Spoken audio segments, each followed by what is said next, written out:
Fuchs in the house. How's everybody doing? Gonna get some videos in. Um, Once things get settled down, maybe we'll be back to this. See what happens. Um, just getting things, yeah, kind of a messy scenario right now. My apartment's a mess trying to clean it out. Uh, I got I got stuff all over the place. In other words, crap all over the place. Ay, ay, ay. It's I'm sitting there like, will it ever end? Um, Spring is going on. Getting a kick over by the parents, the daffodils and tulips. It's just there needs to be some 50-degree days to in a row to get things going that next step. Um, so see what happens with that. They are there, but just not taking that. Like I say, could use a few degrees warmer and at night. I guess I think it's just too cold in the evening that these flowers aren't taking off. But they're there, and there's one section that looks like it could be nice, but we'll see what happens, and maybe get a like I say down the road, see what happens. Sports wise, UWM basketball 21-11. They ended up. I didn't get to the tournament, and that's 3 years in a row they've won 20 games though. And for Division One, that's you have to say that's not bad, even though they're in a smaller conference. It's just something that it's like the program just doesn't get.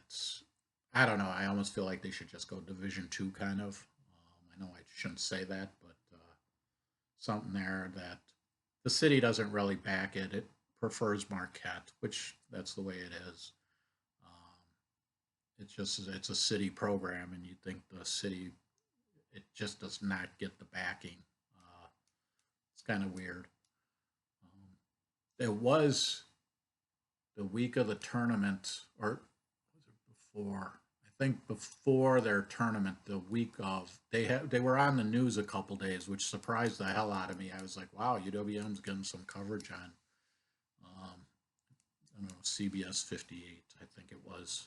It just threw me. I was like, wow, they're getting coverage. It caught me off guard. But yeah, 21-11. I don't know if the head coach. I almost feel like he should be getting some offers. I would think.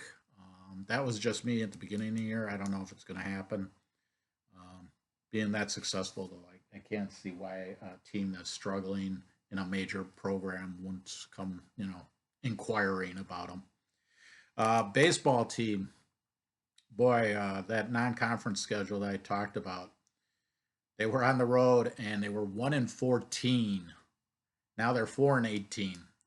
They're playing conference play now, but that it's just too brutal of how you start the season for them. It'd be they got American Family Park with the Brewers that I don't know why they couldn't maybe give them 3 games in the middle of or at the beginning of March, maybe.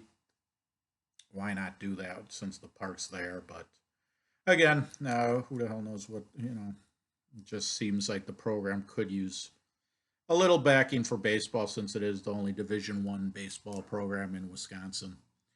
And I hope they do well in the. I mean, they're 3-3 in conference play, so since they got off that miserable, if anything, hopefully they grew as a team, and going forward they'll do some good. And maybe last year they were 1 game away from they lost in the championship game of the Horizon League, and hopefully this year maybe they can win the whole thing and get to the tournament. Uh, Movie wise, a little of everything. Start off with Hot Seat 2022, 4.3. Kevin Dillon and Mel Gibson. Kevin Dillon ends up being in an office where he's sitting on a bomb, and he's not supposed to be not supposed to move, or else the bomb goes off. Got a 4.3. I don't know. I think you could go maybe a 5 on it. A little higher than I think 4.3 is the lowest you'd go.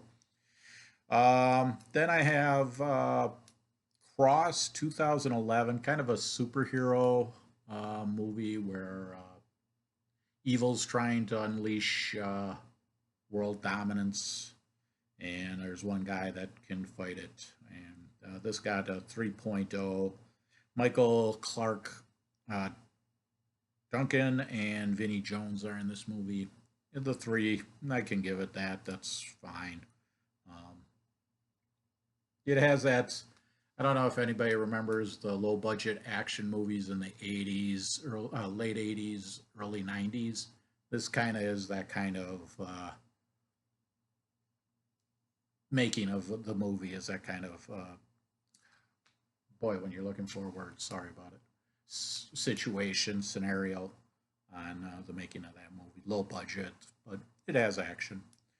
Next one, artificial intelligence back in 2005, being warned back then. Movie called Stealth, 5.1. Jamie Foxx and Jessica Biel. Basically, a plane decides to try to do its own thing, military plane, and Jamie Foxx and Jessica Biel have to try to stop it. But again, back in 2005, people.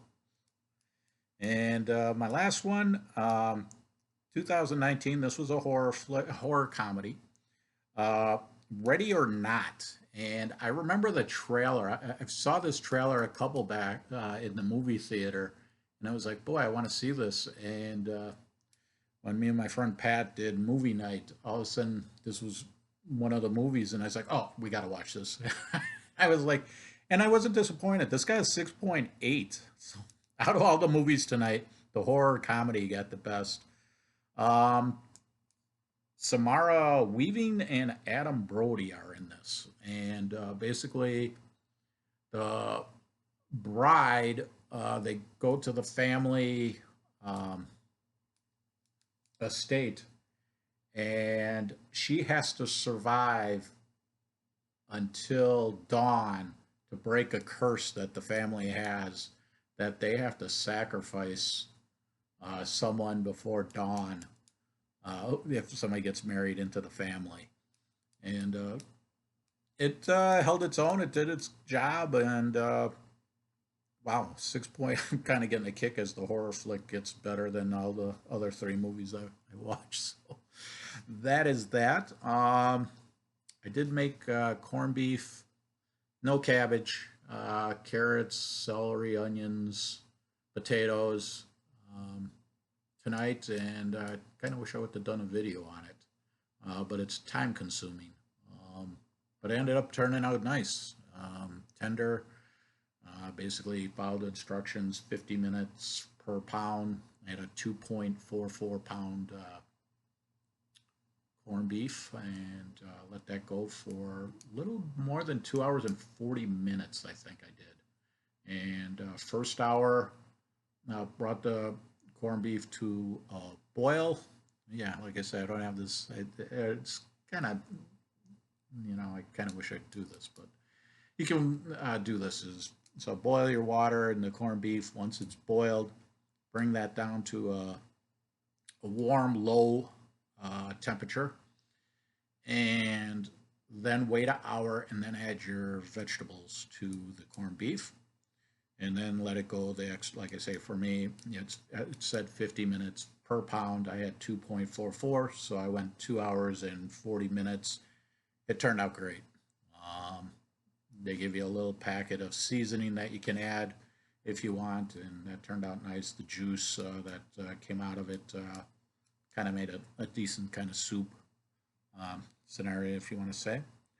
And so that was the evening, and yeah, pretty soon my this view will not be, and we'll have to see how things go. And shout out to my uncle, her cousin Dickie, and hopefully he's doing all right.